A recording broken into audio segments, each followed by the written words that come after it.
So we're gonna talk about your body language shapes who you are. But really, the way she presents, we didn't agree with all her presentation. Can you read their mind through their bodies? Obama here, feeling very comfortable, powerful. This one, you can see, he's agreeing. So it's really interesting that you can use the body language to understand other people, especially in a nightclub where you cannot hear anybody talking or in a pub. You need to understand how people are dealing when you're flirting or something, just by the body language, not only verbal, which makes really interesting study about it. But she said, our body changes our mind, and our mind can change our behavior, and our behavior can change our outcomes. And that reminds me of Buddha. What we think, we become. Also, the book The Secret, that talks about the same thing, but in an opposite way, because it tells that it comes everything from inside, not from outside. Your body expresses your emotions. So she was telling about blind people that can also celebrate the same way, even though that they never saw anybody doing this movement, which was interesting. So I put a picture of some blind people celebrating. She also was telling about the high power position. That it's really interesting. You do a high power position before you do a presentation like this, or interview or anything, so you can feel more powerful in the moment. You're gonna fake it, you are more powerful. So there's many examples that she was doing, that how you're using your body can show you feeling more dominant also, which was really interesting. And also the low power poses, when you feel more shy, everything you can hide. So only just the way you're walking, it's already something that can see if you're feeling more powerful or not, because if you walk like that or like that, you're kind of showing you're very shy or insecure, or you're not paying attention around, you're not feeling so confident in the moment. And she was doing also she did like a practicing doing the testosterone and cortisol, which we don't agree so much, and she's going to talk a little bit after the 2 minutes of power pose that can change a lot of chemical. Personally, I think that's because of meditation or things about inside, not only about outside.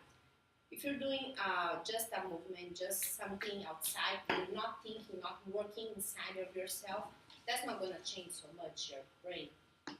So there's many studies that talk about how your brain changes after meditation or those kind of things. There's how you breathe. And she talks, don't fake until you make it, fake until you become it. Also Gandhi talks exactly the same but the opposite way. He said, your beliefs becomes your thoughts becomes your words becomes your action becomes your habits becomes your values, and your values becomes your destiny. So it's not just faking something, it's not just something from outside. Everything starts from inside and also outside, but this should have a link between.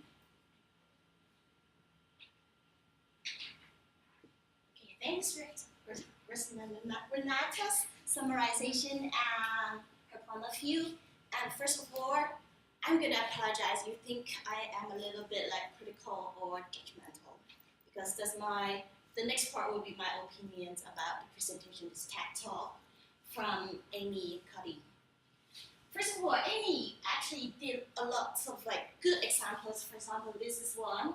I never seen this video before, but she made me laugh about this handshake and left handshake. And also this one is kind of like a Chris hook. In starting a discussion, we should have a hook, and like, she tell you, look at yourself, Are you like holding yourself when you are doing this and that? Are you thinking? This is a good example. However, so later we're going to say something about this, and he ignored it at the end. Okay. And she also using very good examples, animals like doing this, and of course, she particularly used the green background, I'm pretty sure, and make you think these two people are exactly like animals, right? And look at it. She chose the right person to present to you. The face is similar, and the background is similar, and human and animals are similar, doing the same behavior. And I really like this one. And then later she said, those judgments can predict really meaningful life outcomes like who we hire or promote, who we ask out on a date. This is exactly what I want to know because I want to be hired, I want to be employed, I want to get promoted, and I want to go on a date, right? And I'm waiting for her examples, like tell me how to get on a date, and tell me how to be promoted. However, I'm so disappointed. Because she said, oh, don't fake it till you make it. Oh, this is a very good example, very good quote. You all know that, I don't need to repeat that. But these are her quotes. Okay, let's say, how does she give you examples? The first one, think about me, I want to know how to go on a date. And I want to know how to get a promotion, like, and employed it. And she gave me this example. Physician and patient interaction. And that physician could be sued. Who cares? How many physicians, like doctors you know, be sued? Nobody knows. And like, are you going to remember this example? No. And the next example, she gave, like, no matter, and she said, it's even more dramatic. How dramatic is that? About these gubernatorial race outcomes. Do you remember this example? No. If she could predict Donald Trump's going to win the election, maybe you will, wow, in 2012, maybe you remember the example. But this is not the case because nobody understands that example she gave from one of the professors in one of the universities. Okay, and then she gave another good example, which I like it because we use a lot. It's very close to our life, right? Emoji. Those are these are typical what I like. These are and the nerdy one. But very good example. She only give you one sentence. Okay, if you use that poorly, bad idea, right? Okay, this is not an example. This is I know that. And okay, next example she gave you. She had a lot of examples to explain her talk about her experiment. This is another one. Okay, born with sight and the people who are congenitally blind, example. What is that for? If you're blind, if you're not blind, you would do this? Is it really related to her talk about be confident? This is the example of blind people born blind or later blind. Related to confidence or not? I don't think so. Okay, now I want everybody doing this. If you have a pen, just grab your pen and put it on your mouth. Please, everyone. Bring a pen and bite it. Bring a pen and bite it. Please raise your hands. How many of you feel happy? You're very happy you bite your pen? I'm not. I'm not. Are you smart? I give this to you. This is not an argument. This is not a discussion. This is a presentation. I'm sorry about that. Well, maybe there's an improvement for that, but I don't feel any happier. Happy is so emotional. Happy is a feeling. Happy is not I bite my pen. I would be happy. No, that's not what I would buy about this example. And also, the worst example is the MBA. Come on, Harvard University MBA is the top #1 in the world MBA course. Think about our ladies here. Do you think our ladies would do like that? No. And in the MBA course in Harvard, the girls would do like that? She went to Harvard. He went to Harvard. Do you think Michelle Obama would do it like this at home? No, I don't believe Harvard University MBA courses, the girls would do like this. This is a terrible example for me. I don't agree about that. And then, okay, after all these examples she said, think about this. What is this? Because I do not understand any example she gave it to me.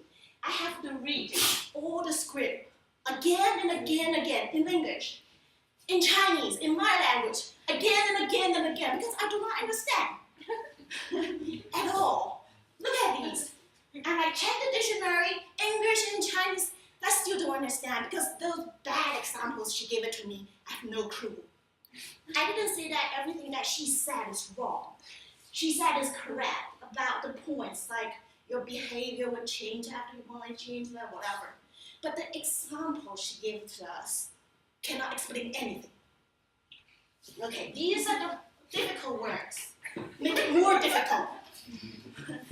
And then, okay, when I Wikipedia, Amy Cuddy, here's to show that, okay, before the TED Talk, she had this experiment with Dana Carney in 2012, and then 2012, she had this TED Talk.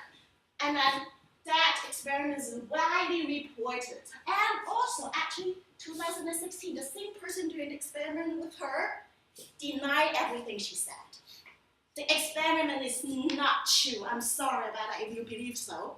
It's not true. If you have more people, she only did like 40 people doing the experiment, testing and going high and going low, that whatever it calls hormone. But if you have more than 200 people participants or 300 participants, it shows you the status is so wrong. And it's like recent 2016 proved that. Even her partner proved it. Sorry, that effect was not real. Wikipedia. Okay, and then if you Google Amy Cuddy, what shows up? Pretty face, nice smile, brown hair, pretty dress, nice pose, bright smile, long legs, boobs. What does that mean? Now she is a celebrity. She's not like, maybe she's a very good professor, she's a very good teacher, but right now she used it opportunity. People read, people watch her TED Talk, now she's a celebrity. She also published this book, okay, using a celebrity's photo, had the idea, make the cover of her book yellow. Exactly, like Amy Cuddy confessed the inspiration for the color of my book from Michelle Williams. That's a surprise celebrity's behavior. And look at these. Her TED Talk got 38 million views. Me, I watched 10 times, still don't understand. Maybe people do not understand it. That's why people need to feel. Watch more and more and more. 10 times, 20 times. It doesn't mean that people like it. Just because people don't understand it. Right? Okay, now I'm telling you, okay, now I proved it. She's like a celebrity right now. This is a celebrity, and she is the same. Now I'm telling you what is exactly a good example she wants to tell you. And here is the example. Do you notice? Mm-hmm. All black. All black. They are the best. I'm sorry, yes, I like it. The best rugby team in the world. Rugby, New Zealand all black. And because this is called haka dancing, war game, war dance. And I'm going to show you the video about this. And you will completely understand what Amy wants to say.